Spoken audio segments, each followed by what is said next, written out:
kita berjumpa lagi.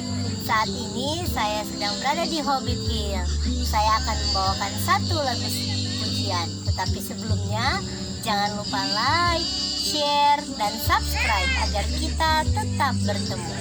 Rahmat-Mu ya Tuhan tak terduga, betapa besarnya dalam dunia, terdapat di darat, laut, dan udara. Olehnya manusia berbahagia.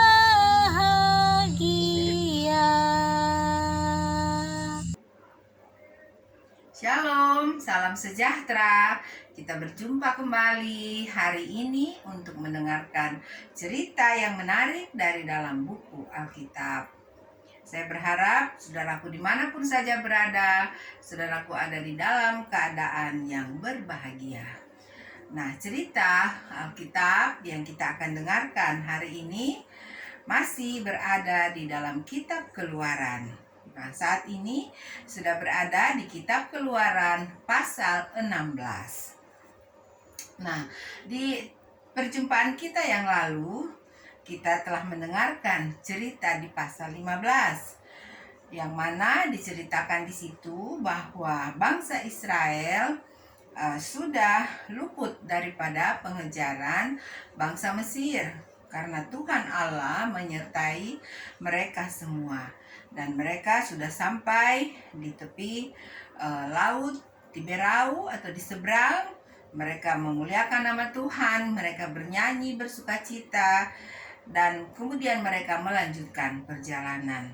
Mereka melanjutkan perjalanan ke Mara dan ke Elim.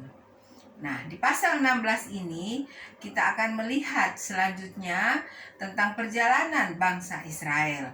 Kemanakah mereka nanti akan menuju yang dipimpin oleh Musa dan Harun. Nah, saya akan mulai membacakannya dari pasal 16 ini dari ayat pertama. Dan judulnya adalah Mana Sabat. Nah, kita akan mendengarkan cerita apakah yang dimaksud dengan mana dan sabat itu. Nah, ayat pertama. Setelah mereka berangkat dari Elim, tibalah segenap jemaah Israel di padang gurun Sin, yang terletak di antara Elim dan Gunung Sinai, pada hari yang ke-15 bulan yang kedua sejak mereka keluar dari tanah Mesir. Nah, saudaraku, jadi bangsa Israel pada saat itu mereka sudah 15 hari berjalan, ya. Dikatakan tepatnya pada saat itu di bulan yang kedua, ya. Jadi mereka sudah 15 hari sejak mereka keluar daripada tanah Mesir.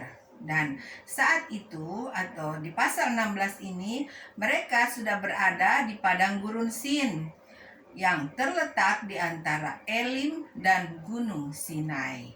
Nah, selanjutnya kita akan melihat perjalanan mereka di ayat 2. Di padang gurun itu bersungut-sungutlah segenap jemaah Israel kepada Musa dan Harun, dan berkata kepada mereka, kalau kami mati tadinya di tanah Mesir oleh tangan Tuhan, ketika kami duduk menghadapi kuali berisi daging dan makan roti sampai kenyang, sebab kamu membawa kami keluar ke padang gurun ini untuk membunuh seluruh jemaah ini dengan kelaparan. Nah, saudaraku, ya, bangsa Israel saat itu mereka kembali, ya, bersungut-sungut kepada Musa dan Harun, ya. Mereka teringat kembali bagaimana mereka punya makanan di tanah Mesir, ya. Jadi di tanah Mesir mereka bisa makan daging, makan roti. Sedangkan di padang gurun yang mereka sedang jalani ini selama 15 hari ini, mereka tidak mendapatkan daging ataupun roti. Ya, oleh sebab itu mereka mengatakan hal itu kepada Musa dan Harun. Nah, selanjutnya kita melihat di ayat 4. Lalu berfirmanlah Tuhan kepada Musa, "Sesungguhnya aku akan menurunkan dari langit hujan roti bagimu. Maka bangsa itu akan keluar dan memungut tiap-tiap hari sebanyak yang perlu untuk sehari, supaya mereka kucoba apakah mereka hidup menurut hukumku atau tidak." Ayat 5, dan pada hari yang keenam, apabila mereka memasak yang dibawa mereka pulang, maka yang dibawa itu akan terdapat 2 kali lipat banyaknya dari apa yang dipungut mereka sehari-hari. Nah, jadi persungutan daripada bangsa Israel itu diketahui oleh Tuhan Allah. Oleh sebab itu, Tuhan Allah mengatakan kepada Musa bahwa nanti Tuhan akan mengirimkan atau akan menurunkan dari langit hujan roti untuk mereka. Dan kemudian hujan roti ini atau roti yang turun dari surga ini, mereka akan memungutnya tiap-tiap hari sebanyak yang perlu untuk sehari, ya. Nah, supaya Tuhan Allah mengatakan Tuhan Allah akan mencoba mereka apakah mereka bisa hidup menurut hukum Tuhan atau tidak. Dan kemudian pada hari yang keenam dikatakan mereka memasak yang dibawa mereka pulang, maka yang dibawa itu akan terdapat 2 kali lipat banyaknya dari apa yang dipungut mereka sehari-hari.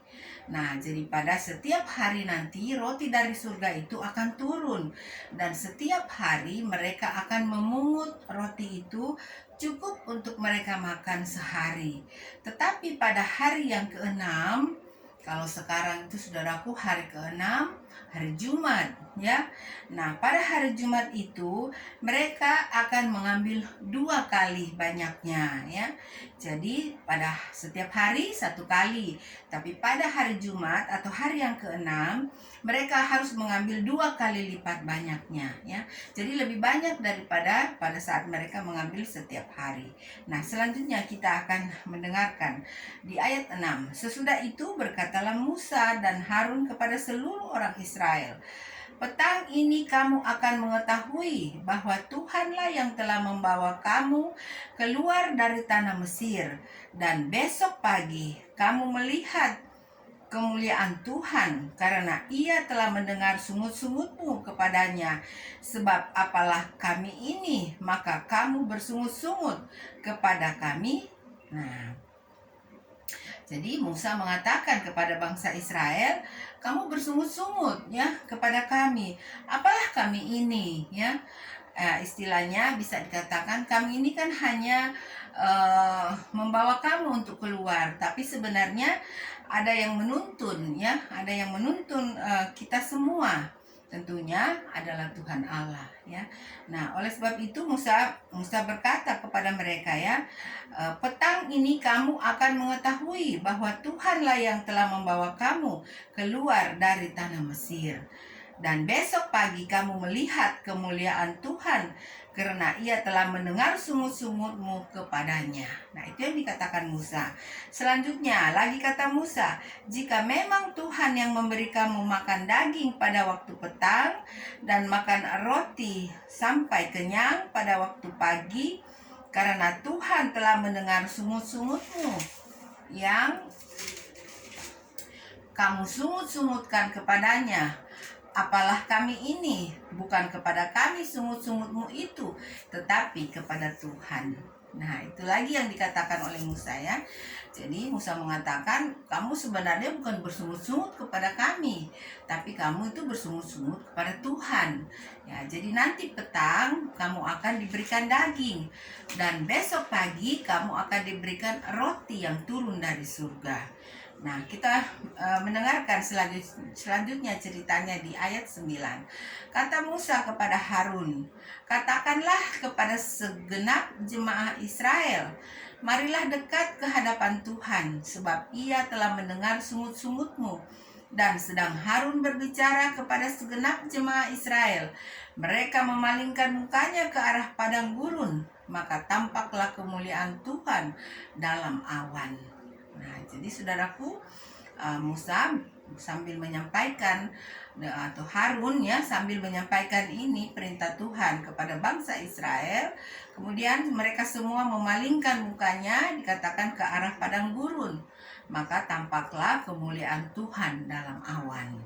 Nah, selanjutnya, lalu berfirmanlah Tuhan kepada Musa, "Aku telah mendengar sungut-sungut orang Israel. Katakanlah kepada mereka, pada waktu senja kamu akan makan daging, dan pada waktu pagi kamu akan kenyang makan roti. Maka kamu akan mengetahui bahwa Akulah Tuhan Allahmu." Nah, jadi Tuhan mengulang kembali ya. Tuhan Allah mengulang kembali firman-Nya kepada Musa yang disampaikan kepada bangsa Israel pada saat itu. Selanjutnya, pada waktu petang, datanglah berduyun-duyun burung puyuh yang menutupi perkemahan itu. Dan pada waktu pagi, terletaklah embun sekeliling perkemahan itu. Ketika embun itu telah menguap, tampaklah pada permukaan padang gurun sesuatu yang halus, sesuatu yang seperti sisik,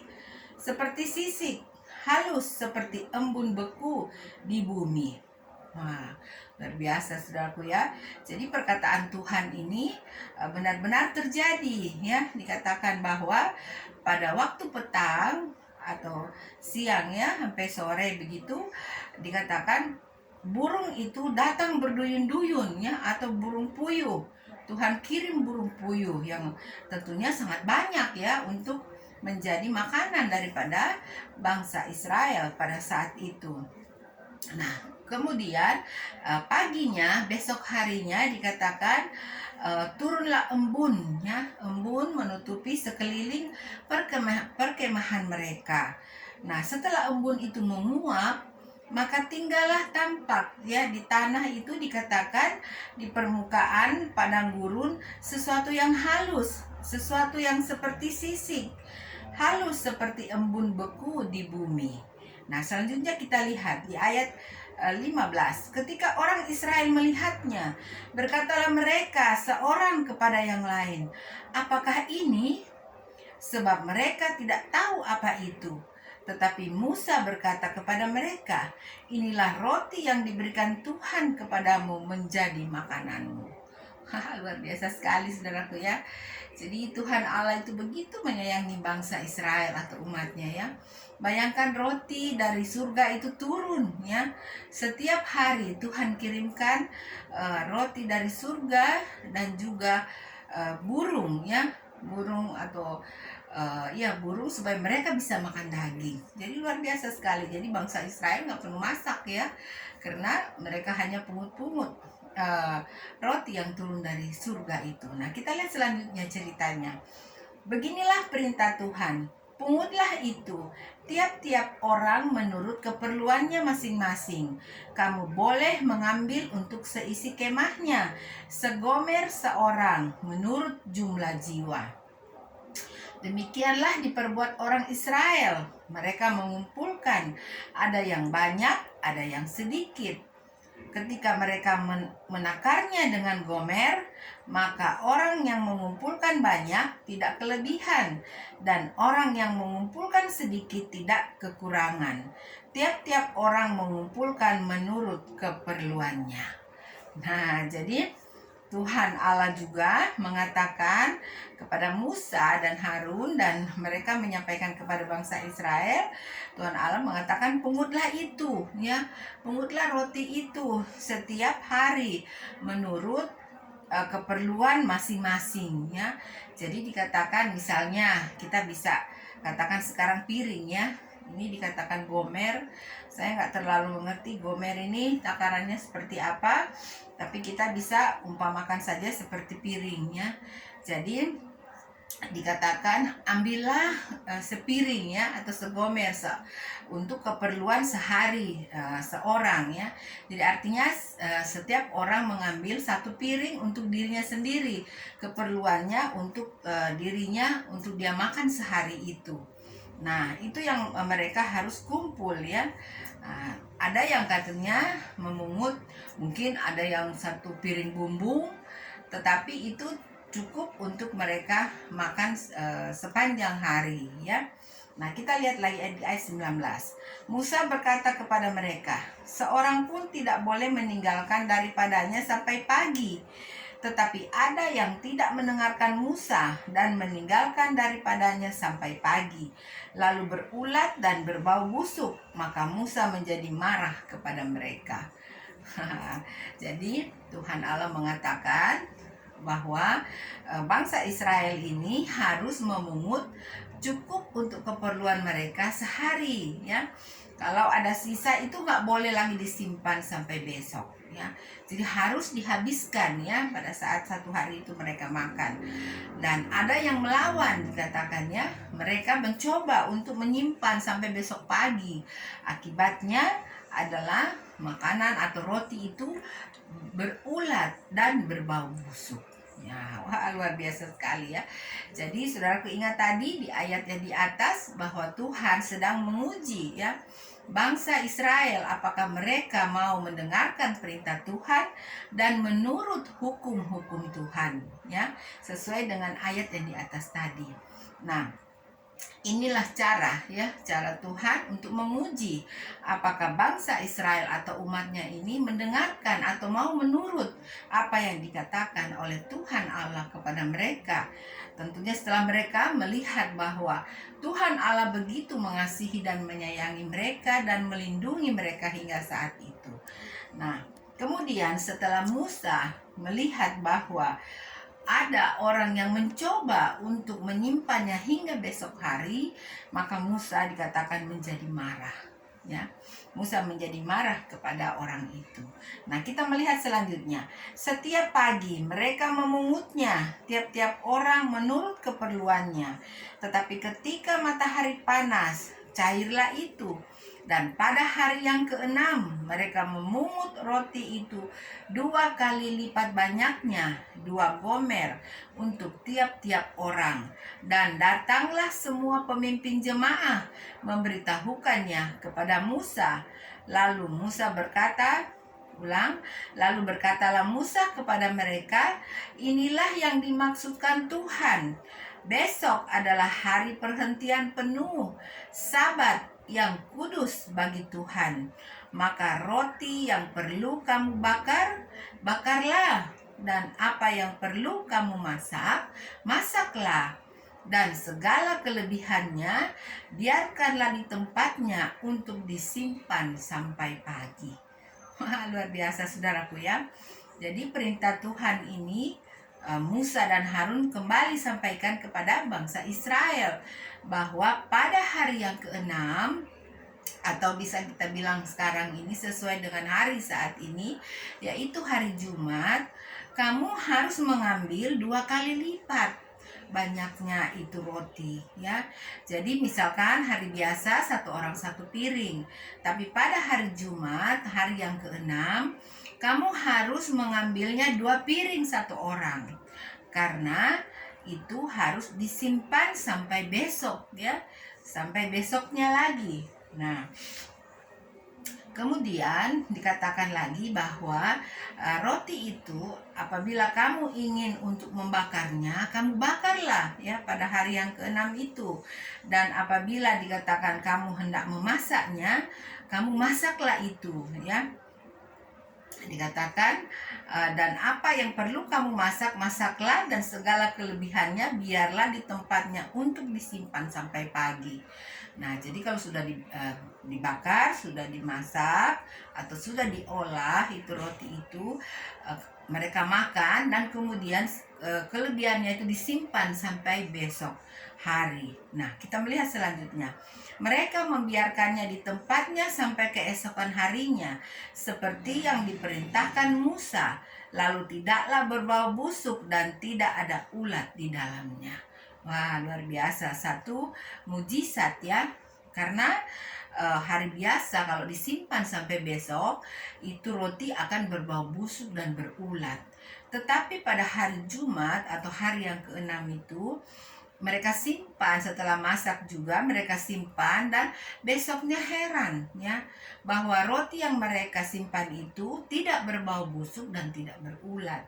Nah, mengapa saudaraku? Karena Tuhan tadi mengatakan di atas ini, besok adalah hari perhentian penuh, Sabat yang kudus bagi Tuhan.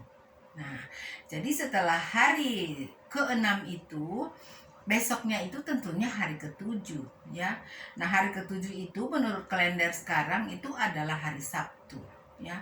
Nah, jadi pada hari itu besoknya ya atau hari yang ke-7 itu adalah Sabat yang kudus bagi Tuhan ya. Jadi saudaraku, ini yang harus diperhatikan baik-baik oleh bangsa Israel atau yang mengaku sebagai umat Tuhan pada saat itu ya. Harus mereka berhenti karena itu Sabat yang penuh, Sabat yang kudus bagi Tuhan. Nah, selanjutnya kata Musa, makanlah itu pada hari ini, sebab hari ini adalah Sabat untuk Tuhan. Pada hari ini tidaklah kamu mendapatkan di padang. Wah, jadi roti yang turun dari surga itu pada hari yang ke-7 itu tidak turun juga ya. Jadi roti itu juga berhenti pada hari yang ke-7 itu ya. Jadi Tuhan tidak menurunkan roti dari surga itu. Oleh sebab itu bangsa Israel harus mengambil 2 kali lipat pada hari yang ke-6. Sehingga pada hari yang ke-7 yaitu hari kudus bagi Tuhan, itu apabila roti tidak turun mereka masih mempunyai makanan. Nah, itu yang diceritakan di ayat-ayat ini. Nah, selanjutnya di ayat 26. 6 hari lamanya kamu memungutnya, tetapi pada hari yang ke-7 ada Sabat. Maka roti itu tidak ada pada hari itu. Tetapi ketika pada hari ke-7 ada dari bangsa itu yang keluar memungutnya, tidaklah mereka mendapatkannya. Sebab itu Tuhan berfirman kepada Musa, berapa lama lagi kamu menolak mengikuti segala perintahku dan hukumku? Wah, luar biasa sekali saudaraku ya. Jadi pada hari yang ke-7 itu ya, atau kita katakan sekarang hari Sabtu itu, menurut hari saat ini kita ada yang mencoba lagi ya. Jadi ada yang mencoba mereka keluar untuk mau pergi mencari apakah ada roti yang turun dari surga ya atau memang benar-benar tidak ada. Jadi ada yang mencoba untuk keluar mencari roti tersebut. Nah, itu diketahui oleh Tuhan Allah ya. Oleh sebab itu Tuhan Allah mengatakan kepada Musa ya, berapa lama lagi kamu menolak mengikuti segala perintahku dan hukumku? Wah, luar biasa saudaraku ya. Jadi kalau kita mendengarkan ayat ini, kita merasa sangat kasihan ya. Maksudnya Tuhan Allah ini sudah sangat begitu baik ya. Sekali lagi, Tuhan Allah sangat baik kepada umatnya ya. Kepada umat-umat pilihannya. Tetapi umat pilihannya selalu melawan saudaraku ya. Selalu tidak mau mengikuti dengan baik dan benar apa yang dikatakan oleh Tuhan Allah ya. Jadi mereka mau mengikuti pikiran mereka sendiri ya. Mereka mau mengikuti apa yang mereka rasa itu baik, itu yang mereka ikuti. Mereka tidak mau menurut apa yang Tuhan katakan ya. Dikatakan, berapa lama lagi kamu menolak mengikuti segala perintahku dan hukumku? Wah, luar biasa saudaraku ya. Ini Tuhan Allah yang mengatakan, bukan Musa, bukan Harun, tapi Tuhan Allah sendiri, pencipta langit dan bumi, pencipta saya dan saudaraku. Nah, selanjutnya ya, kita lihat di ayat 29. Perhatikanlah, Tuhan telah memberikan Sabat itu kepadamu. Itulah sebabnya pada hari ke-6 Ia memberikan kepadamu roti untuk 2 hari.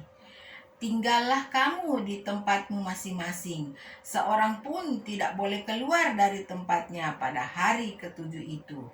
Lalu beristirahatlah bangsa itu pada hari ke-7. Umat Israel menyebutkan namanya mana. Warnanya putih seperti ketumbar dan rasanya seperti rasa kue madu. Nah, saudaraku, itu yang dikatakan atau itu yang diceritakan ya. Jadi Tuhan ulang kembali ya apa yang dia katakan, bahwa pada hari yang ketujuh itu mana itu tidak akan turun dari surga. Lalu kemudian roti itu dinamakan mereka mana. Dikatakan warnanya putih seperti ketumbar dan rasanya seperti rasa kue madu. Saudaraku ya, luar biasa. Sekiranya mana itu masih ada sampai sekarang, apakah saudaraku mau mencobanya? Kalau saya mau mencobanya ya. Saya ingin merasakan karena itu roti dari surga ya. Dikatakan bahwa rasanya seperti madu ya. Jadi berarti manis dan pasti enak sekali rasanya ya. Banyak roti di dunia ini saudaraku, tapi saya yakin roti dari surga ini lebih enak daripada semua roti di dunia ini ya. Jadi berbahagia sekali bangsa Israel pada saat itu saudaraku. Nah sekarang di ayat 32 Musa berkata, beginilah perintah Tuhan, ambillah segomer penuh untuk disimpan turun-temurun, supaya keturunan mereka melihat roti yang kuberi kamu makan di padang gurun, ketika aku membawa kamu keluar dari tanah Mesir. Nah, kemudian roti atau mana ini dikatakan Musa bahwa Tuhan mengatakan ambillah segomer ya. Jadi kita istilahkan saja supaya gampang ya kita bisa mengerti. Ambillah sepiring ya, ambillah sepiring penuh dikatakan. Kemudian simpanlah. Nah, apa gunanya? Yaitu agar supaya keturunan mereka bisa melihat apa yang dinamakan mana itu ya. Jadi bagaimana mana itu bentuknya, rasanya, tentunya mereka bisa lihat dan tahu ya, bagaimana orang tua mereka itu sudah dipimpin langsung oleh Tuhan dan diberi makan langsung oleh Tuhan dari surga. Nah itu gunanya Tuhan menyuruh untuk mereka menyimpan ya akan mana itu dikatakan segomer penuh ya. Nah kemudian selanjutnya, sebab itu Musa berkata kepada Harun, ambillah sebuah buli-buli, taruhlah mana di dalamnya segomer penuh, dan tempatkanlah itu di hadapan Tuhan untuk disimpan turun-temurun. Wah, luar biasa saudaraku ya. Jadi masih berbahagia ya keturunan bangsa Israel yang anak-anaknya itu masih bisa melihat ya akan roti atau mana yang dari surga itu ya. Nah selanjutnya, seperti yang diperintahkan Tuhan kepada Musa, demikianlah buli-buli itu ditempatkan Harun di hadapan tabut hukum Allah untuk disimpan. Jadi buli-buli yang berisi mana itu dikatakan disimpan di hadapan tabut hukum Allah ya. Disimpan di hadapan tabut hukum Allah mana yang dari surga itu. Nah selanjutnya kita mendengarkan di ayat 35. Orang Israel makan mana 40 tahun lamanya sampai mereka tiba di tanah yang didiami orang. Mereka makan mana sampai tiba di perbatasan tanah Kanaan. Wah, jadi cukup lama saudaraku ya. Bangsa Israel ini atau umat Tuhan ini makan roti dari surga ya atau mana. Dikatakan 40 tahun. Wah, luar biasa ya. Jadi kalau dia masih anak-anak keluar dari tanah Mesir, bayangkan 40 tahun ya dia makan ya. Mana itu luar biasa. Dan selanjutnya di ayat 36 sebagai ayat terakhir dari pasal 16 ini dikatakan, adapun segomer ialah 1/10 eva. Nah saudaraku, saya tidak mengerti untuk menghitungnya. Dikatakan segomer itu sama dengan 1/10 eva. Nah jikalau ada saudaraku yang bisa mengetahui itu, nah itulah yang sebenarnya ya. Dikatakan segomer ialah 1/10 eva. Nah, saudaraku, cerita kita di pasal 16 ini hanya satunya ceritanya, yaitu khusus menceritakan tentang mana dan Sabat. Nah, itulah judulnya tadi ya. Jadi mana itu adalah roti dari surga langsung, dan kemudian Sabat itu adalah hari perhentian penuh atau Sabat yang kudus bagi Tuhan. Nah, itulah arti mana dan Sabat dari judul dari pasal 16 ini. Nah, saudaraku, cerita di pasal 16 ini sangat menarik, saudaraku ya. Kalau saudaraku ingin untuk mengulangnya kembali, silahkan. Apakah ingin membacanya secara membaca, diulang secara membaca, atau diulang secara mendengarkan video yang saya sampaikan ini ya. Saudaraku, biarlah kita memohon Roh Kudus atau Roh Allah itu untuk memberikan kita pengertian, khususnya di pasal 16 ini, sehingga kita kedapatan orang-orang yang menurut akan perintah Tuhan dengan baik dan benar, serta menurut hukum-hukumnya ya. Nah, itulah cerita kita pada saat ini atau pada pertemuan kali ini. Nah, saudaraku, dimanapun saja Anda berada, biarlah cinta daripada Tuhan Allah yang Maha Kuasa itu tetap menyertai saudaraku. Saudaraku tetap diberkati, tetap diberikan rezeki dan kebahagiaan dari surga. Nah, sampai kita berjumpa kembali pada waktu yang Tuhan kehendaki. God bless you. Bye.